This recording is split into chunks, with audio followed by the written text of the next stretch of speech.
निसानी यफ़क़हू क़ौली।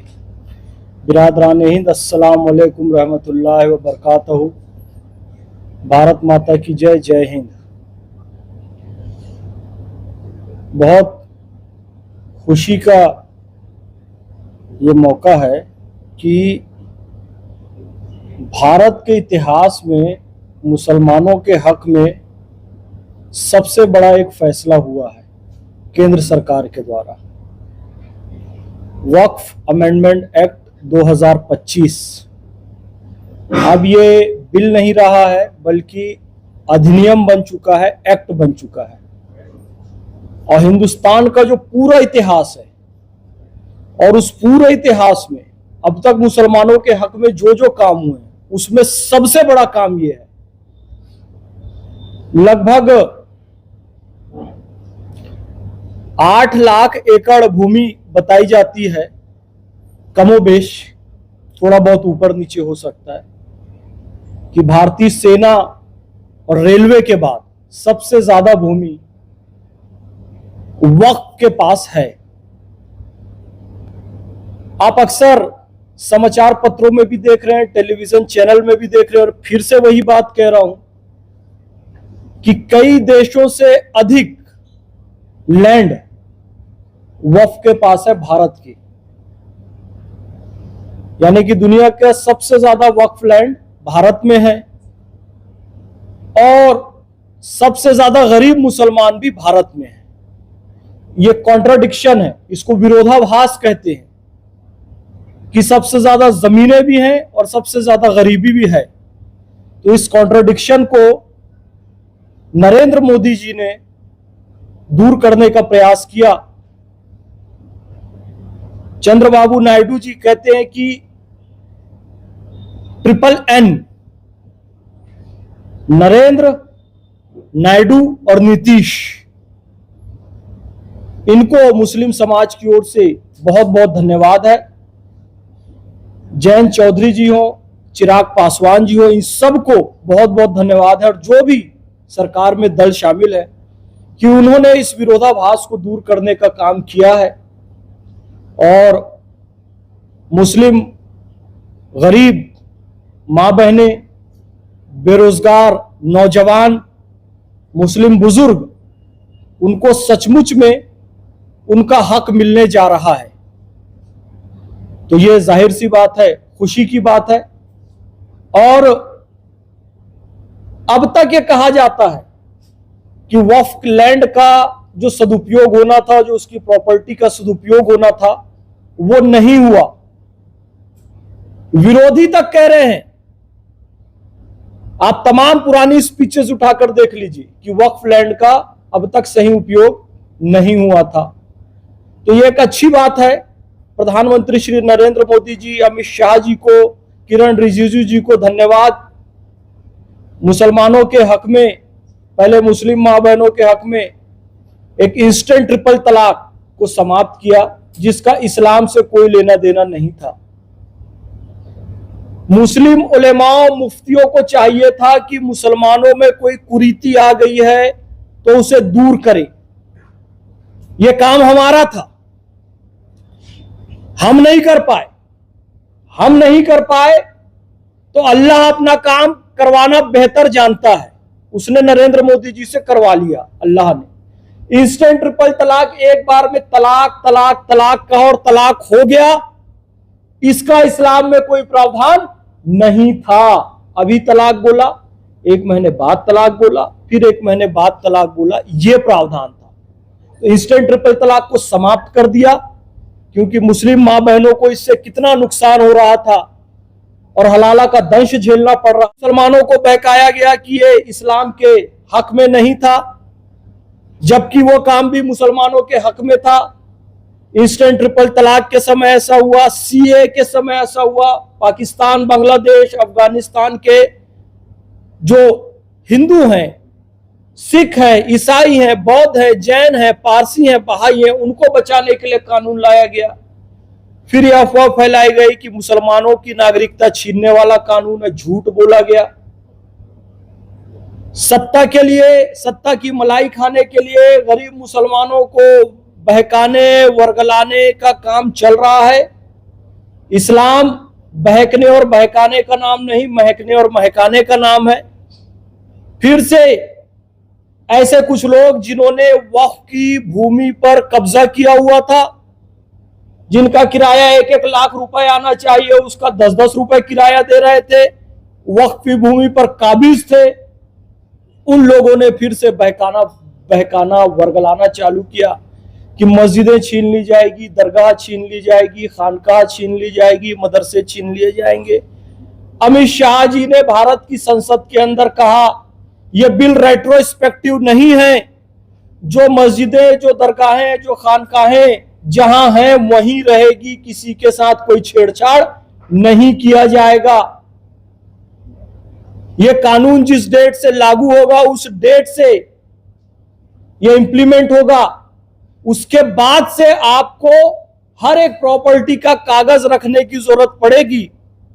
कुरान शरीफ सूरह बकरा आयत 282 में स्पष्ट लिखा है कि छोटा सा भी लेन देन करो तो उसकी लिखा पढ़ी कर लिया करो, दस्तावेज लेखक से लिखवा लिया करो। मतलब उसमें शब्द आया है कि दस्तावेज छोटे से लेन देन को भी लिखवा लिया करो। लेकिन वक्फ बाय यूजर में कोई लिखा पढ़ी नहीं थी। हम जी पिछले 100 साल से यहां नमाज पढ़ रहे हैं तो ये भूमि हमारी हो गई। इसका इस्लाम से कोई लेने देना नहीं है। इस्लाम तो ये कह रहा है कि छोटा सा भी लेन देन लिखा पढ़ी से लो। लेकिन फिर भी अमित शाह जी और मोदी जी का धन्यवाद कि आप 100 साल से नमाज पढ़ रहे हैं तो उस मस्जिद को कोई छेड़छाड़ नहीं की जाएगी, ये उन्होंने स्पष्ट कहा है।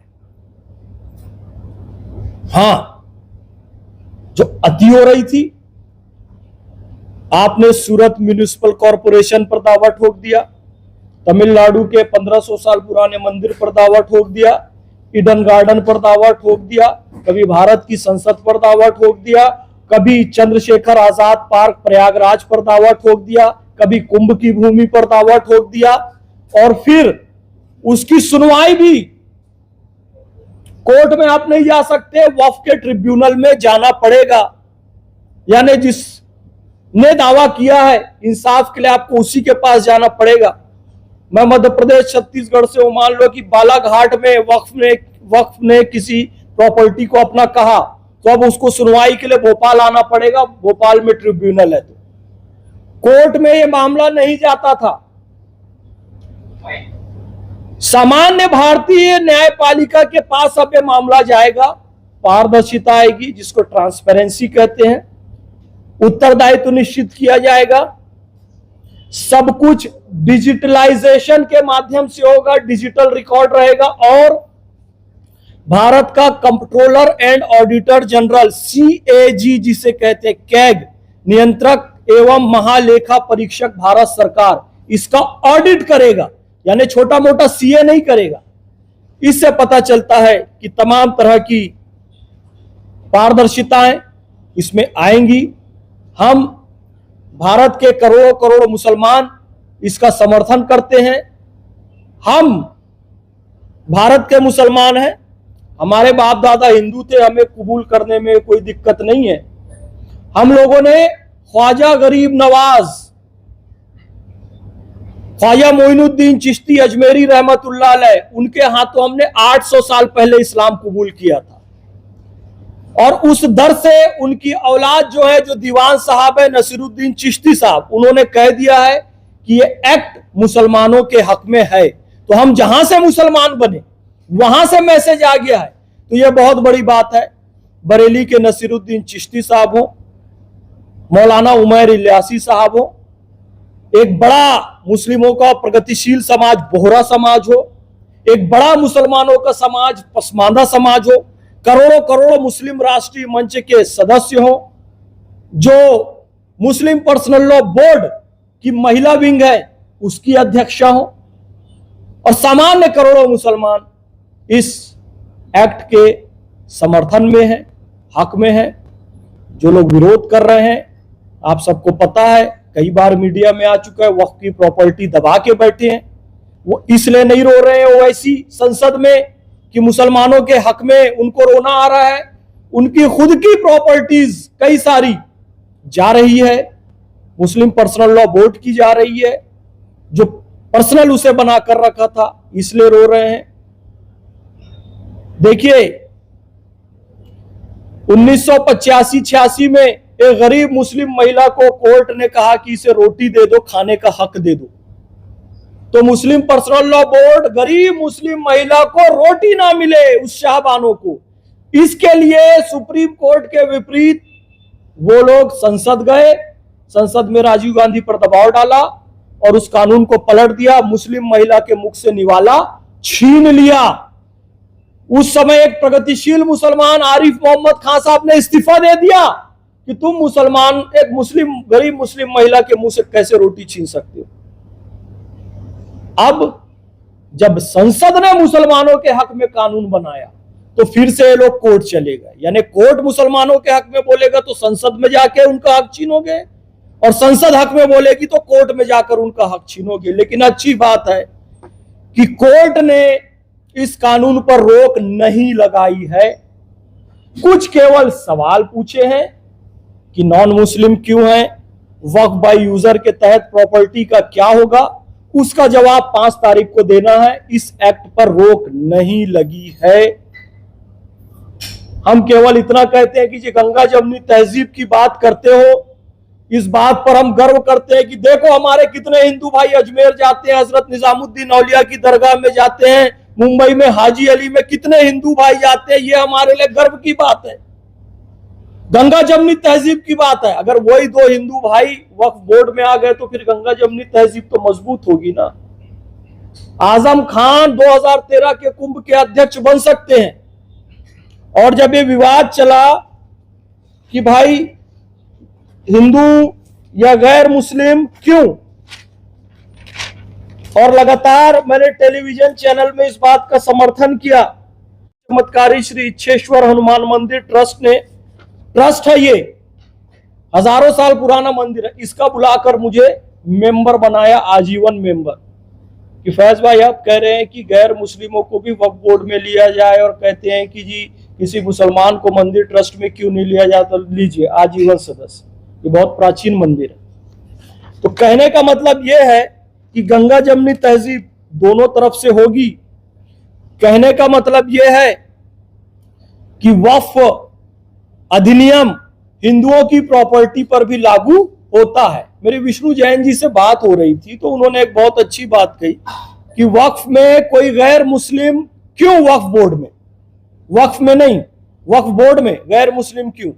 तो उन्होंने कहा वक्फ बोर्ड में गैर मुस्लिम नहीं होना चाहिए, बस एक नियम और ये बना दो कि वक्फ बोर्ड किसी गैर मुस्लिम की प्रॉपर्टी पे दावा भी नहीं करेगा तो गैर मुस्लिम क्यों। तो उनका भी कहना सही है, क्योंकि वहां केरल की बिशप काउंसिल भी कह रही है, कुछ सिख संगठन भी कह रहे हैं कि भाई कुछ चर्च पे भी वक्फ बोर्ड ने दावा कर दिया, कुछ गुरुद्वारों पे भी दावा कर दिया, और मुसलमान तो कह ही रहे हैं, बहुत सारे में वादी मुसलमान भी हैं।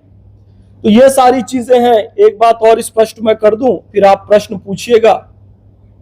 अमित शाह जी ने बिल्कुल क्लियर किया है, बिल्कुल क्लियर किया, संसद में संसद की बात कही हुई बात प्रमाणिक मानी जाती है, संसद में रिकॉर्डेड बात जो होती है, वक्फ में एक भी गैर मुस्लिम नहीं होगा। वक्फ में ध्यान दीजिएगा, मुतवल्ली में कोई गैर मुस्लिम नहीं होगा। कलमा, नमाज, रोजा, हज, ज़कात जो इस्लाम के आधार स्तंभ है, वक्फ, वाकिफ, मुतवल्ली जो कि विशुद्ध धार्मिक काम है, उसमें एक भी गैर मुस्लिम नहीं होगा। यहां तक कि, क्योंकि देखो वक्फ एक धार्मिक प्रक्रिया है, जो कलमा पढ़ता है ला इलाहा इल्लल्लाह मुहम्मदुर रसूलुल्लाह, जो मुसलमान है वही वक्फ कर सकता है। इमामत मस्जिद में नरेंद्र मोदी जी इमामत करने नहीं जाएंगे, अमित शाह जी अजान देने नहीं जाएंगे।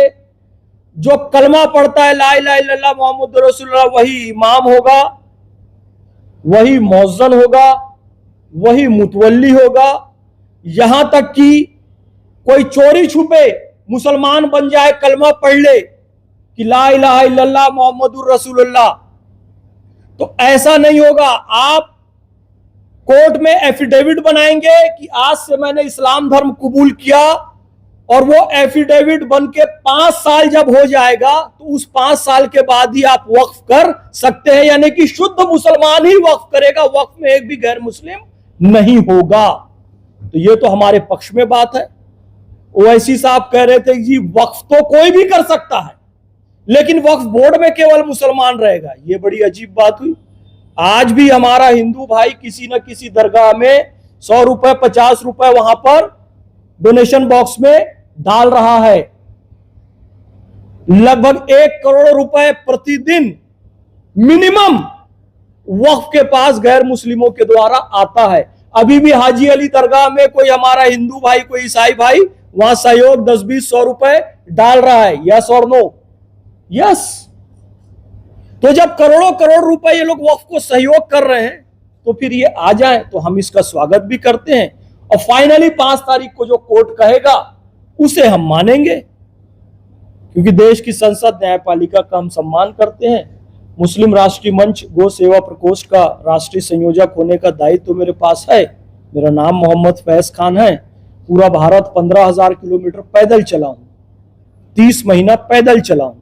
इस देश में एकता, अखंडता और भाईचारे के लिए 80% टाइम हिंदुओं के घरों में रुका, मंदिरों में रुका, मठों में रुका। किसी ने फैज खान नाम सुनकर मुझे कंकर भी नहीं मारा, किसी ने मेरे साथ मॉब लिंचिंग नहीं की। तो इतना प्यारा हमारा देश है, इतने मोहब्बतों भरा वाला देश है। ये मोहब्बत बनी रहे, दुश्मनों के मंसूबे नाकामयाब हो और हमारे देश में अमन मोहब्बत भाईचारा बना रहे, यही दुआ करते हैं। कोई प्रश्न हो तो आप जरूर पूछिएगा ताकि कोई संशय ना रहे। सर मेरा क्वेश्चन है, ओवैसी जी कह रहे हैं कि आपने जैसे कहा कि मुसलमानों के हक में नहीं है, तो उनका विरोध करना आपको मतलब सही लग रहा है, नहीं लग रहा है? नहीं, देखो आप इसको चलाओ खुल के, एडिट करके नहीं चलाना। 1947 में कुछ लोग थे जो हैदराबाद को पाकिस्तान में मिलाना चाहते थे। उन्हें कहते हैं रजाकार, और रजाकारों की ही पार्टी का नाम है MIM। हिस्ट्री उठाकर देख लेना, इतने सारे पत्रकारों के बीच हवा हवाई बात नहीं बोलूंगा।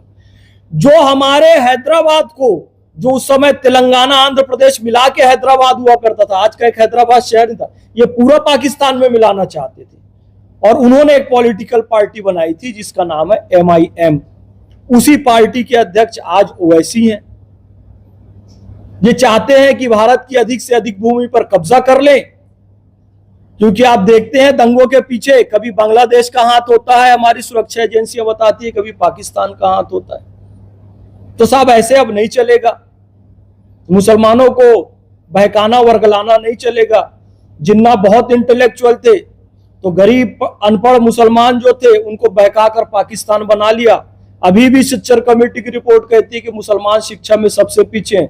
तो ओवैसी फिर से बहकाने वर्गलाने का काम कर रहे हैं। बिल्कुल गलत है ओवैसी का कहना, और इससे उनकी चोरी एक और पकड़ी जाती है कि कहा जी लाइट बंद करो, लाइट बंद करो, अंधेरा करो 10 मिनट के लिए। तो मैंने उनकी फोटो देखा, उन्होंने बाकी लोगों को तो अंधेरा करवा दिया और खुद रोशनी में खड़े हुए हैं। यानी बाकी मुसलमान अंधेरे में रहे और तुम रोशनी। उनकी फोटो निकाल के देखना ना जिस दिन अंधेरा करवाया था। तो ये एक साइन है, अल्लाह भी बता रहा है कि जो हक में बात कर रहा है उसको पहचानो, और जो मुसलमानों के नाहक में बात कर रहा है उससे भी पहचानो। कलाम की विचारधारा वाले लोग हैं हम, कसाब की विचारधारा का विरोध करते हैं। सर एक पक्ष है जो लगातार इसका विरोध कर रहा है, उससे आप कैसे संतुष्ट? जब छोटा था ना, 2 तरह के लोग हैं। एक तो मुस्लिम विरोध कर रहे हैं, तथाकथित धर्मनिरपेक्ष पार्टियां विरोध कर रही हैं। जो तथाकथित धर्मनिरपेक्ष पार्टियां, उनको अच्छे से पता है कि मुसलमानों में अशिक्षा सबसे ज्यादा, इनको जितना बेवकूफ बना सकते हो बना लो। उनको पता है कि ये वक्फ एक्ट मुसलमानों के हक में है, लेकिन मुसलमानों को बहकाकर उनका वोट बैंक लेना है। वोट बैंक खिसक रहा है। पहले एक पार्टी के पास था, कई पार्टी के पास बटा। इंस्टेंट ट्रिपल तलाक के बाद कई सारा मोदी जी की तरफ भी चला गया। तो वो लोग 1 साल टोपी पहन के जाएंगे अफ्तार में, 5 साल मुसलमान को टोपी पहनाएंगे। तो उनको समझाना नहीं समझाना कोई मतलब ही नहीं है, वो समझे हुए। हाँ, जो आम मुसलमान हैं उनको समझाने के लिए हम ये सारा प्रोग्राम कर रहे हैं। अब मैं जब छोटा था, मैं बताऊं, तो हमारे मोहल्ले में तकरीर होती थी, मौलाना आते थे, कहते थे देखो ये जो टीवी है ये शैतान का डिब्बा है, इसे लेकर आओ, इसे फोड़ो। तो कई लोग टीवी को फोड़ भी देते थे। हम जब बड़े हुए तो ये देखते हैं अब मौलाना, वही मौलाना टीवी पर आकर करे मेरे चैनल को सब्सक्राइब करो, लाइक करो, फॉरवर्ड करो। अरे वो कैमरे के सामने बैठे हुए हैं, वो टीवी के सामने बैठे हुए हैं, वो मोबाइल के सामने बैठे हुए हैं, लैपटॉप के सामने बैठे हुए। कहने का मतलब ये है कि उस समय जो शैतान का डिब्बा लगता था, अब पता चला भैया आईटी रेवोल्यूशन के लिए टीवी भी जरूरी है, कैमरा भी जरूरी है, मोबाइल भी जरूरी है, लैपटॉप भी जरूरी है। समय के साथ समझे, थोड़ा सा मुसलमानों को वक्त लगेगा। हमारे नबी के पास जो पहला शब्द आया था इकरा, यानी कि पढ़ो, मुसलमान पढ़ाई में सबसे पीछे रह गया। थोड़ा सब समझेगा, पता चलेगा कि भैया ये टीवी, ये मोबाइल, ये सब जो था ये आईटी के लिए जरूरी था। आज पता चला इंस्टेंट ट्रिपल तलाक का खत्म होना भी जरूरी था, ये भी पता चलेगा। ये वक्फ अमेंडमेंट एक्ट ये भी जरूरी था। कुछ समय बाद मुसलमानों को इसका एहसास हो जाएगा। कैसे समझाएंगे? वही समझाने के लिए पूरे देश में हम प्रेस कॉन्फ्रेंस कर रहे हैं, गली गली भी जा रहे हैं, गांव गांव भी जा रहे हैं। मुसलमान का एक वर्ग ये समझने के लिए तैयार है कि वक्त कानून जो है हमारे लिए फायदेमंद, लेकिन बड़ा तबका जो है ये समझने के लिए तैयार नहीं है कि ये जो कानून आया है वो हमारे फायदे के लिए है। तो इसमें क्या राजनीतिक के चलते वो नहीं समझ पा रहा है, या फिर वो ये चाहता है कि जो पार्टी कहेगी, अपोजिट पार्टी कहेगी, वही हमें सुनना, हमें समझना ही नहीं है। तो दिक्कत कहां से हो रही, क्यों नहीं समझने के लिए तैयार? देखिए, कहने वाले तो ये भी कह रहे हैं कि देश में कहीं हमला हो जाता है, कह रहे हैं, उसमें सेना को ही दोषी बता देते हैं कि सेना का हाथ है, कि हमारे प्रधान का हाथ है। कहने वाले तो इस निकृष्टता तक उतर जाते हैं। तो कहने वालों को हम कुछ नहीं कह सकते। हाँ, हम बार बार एक बात ये जरूर कहते हैं कि आप ऐसे धरने प्रदर्शनों में जाइए जहां वक्फ अमेंडमेंट एक्ट का विरोध हो रहा है, और वहां उनसे पूछिए, सीए के समय भी आप गए थे, उनसे पूछिए किस बात का विरोध कर रहे हो, ये बोर्ड तख्ती लेकर खड़े हो, ये क्या है, उसमें क्या लिखा है वो तक नहीं पता। नहीं जी, वो जो ओवैसी साहब कह रहे हैं वही ठीक है, उनसे पूछ लो। वो जो मदनी साहब कह रहे हैं जी, उनसे बात कर लो। हमको कुछ नहीं पता। अल्लाह की लानत इतनी पड़ेगी इन पर, क्योंकि अल्लाह ने कहा तुमको रहनुमा अगर बना रहे हैं तो लोगों को सही गाइड करो। तुमको यदि गाइड बना रहे हैं तो लोगों को सही गाइड करो। तुम मिसगाइड कर रहे हो लोगों को। तो उनको बेचारों को कुछ पता है नहीं, और वो आम भारत के गरीब मुसलमान हैं जिनको बहकाकर वर्गलाकर आप लेकर गए हो। इसका गुनाह तो उनको लगेगा। लेकिन फिर मैं कह रहा हूं, बार बार कह रहा हूं कि वक्त आने पर मुसलमान इस बात को जरूर समझेगा। जब फायदा मिलने लगेगा, चोरी छुपे खुल के नहीं बात करते हैं, लेकिन अब बात तो करें यार। मोदी जी हैं तो चलो 5 लाख का आयुष्मान कार्ड तो मिला है, एक कमरे का घर तो मिल गया है, उज्ज्वला गैस तो मिल गई है, नल योजना तो मिल गया है। लेकिन अभी भी अंदर से कई लोग मानते नहीं है कि मोदी की तारीफ कैसे कर दें। वक्त आने पे समझ जाएंगे, और आम मुसलमान इसके पक्ष में है। ये कुछ राजनीतिक पार्टी के जो 500,000 लोग आते हैं मीडिया में, वैसे लगता है कि बहुत सारे हैं, ऐसा नहीं है। आम मुसलमान अपनी रोजी रोटी कमा रहा है और इसके हक में है। साहब, आप कह रहे हैं कि ओवैसी का विरोध कर रहे हैं, लेकिन ओवैसी के अलावा तमाम अन्य पार्टियां विरोध और कर रही हैं। बड़ी पार्टियां कांग्रेस की बात करें, तमाम लोगों को विरोध कर रहे हैं। क्या ये बात है कई सारे सालों में कांग्रेस के पास ऐसे जो नेता है उनके पास बहुत बड़ा प्रॉपर्टी है, कोई कांटा आपके पास है क्या, किसी वक्त की प्रॉपर्टी है, और क्यों विरोध कर रहे हैं वो लोग जो ओवैसी कर रहे हैं? ठीक है, ओवैसी का, उसके अलावा कौन? नहीं, देखो वो तो सारी पार्टियां दिख रही हैं, कांग्रेस है, सब तमाम जो तथाकथित धर्मनिरपेक्ष दल जिसको हम कहते हैं, धर्मनिरपेक्ष तो नहीं कहते, तथाकथित धर्मनिरपेक्ष कहते हैं। इसलिए कहते हैं कि टोपी लगा लिया तो धर्मनिरपेक्ष हो गया, तिलक लगा लिया तो सांप्रदायिक हो गया, नौ दुर्गा का व्रत खुला दिया तो जी सांप्रदायिक हो गया, और इफ्तार पार्टी कर दिए तो धर्मनिरपेक्ष हो गया। ऐसी पार्टियां हैं और निश्चित रूप से दिल्ली में केस ऐसा आया था, वो एक्यूरेट डाटा मेरे पास नहीं है, लेकिन उसको निकालेंगे नेट से और सारी चीजों तो मिल जाएगा वो, कि कांग्रेस ने बहुत सारी वक्फ की प्रॉपर्टीज कुछ पर्सनल लोगों को बेच दी। उसमें दिल्ली में एक बड़ा 5 स्टार होटल भी है, उसका नाम भी आता है। तो ऐसे तमाम जगह से छोटी बड़ी खबरें हैं। एक कारण यह है कि इनको वोट बैंक फिसलता हुआ नजर आ रहा है, इसलिए बहका रहे हैं। दूसरा कारण यह है कि निश्चित वक्फ की कोई ना कोई प्रॉपर्टी प्रत्यक्ष अप्रत्यक्ष रूप से इनके पास है, जो कि जांच होगी तो निकलकर सामने आ जाएगा, निश्चित है ये।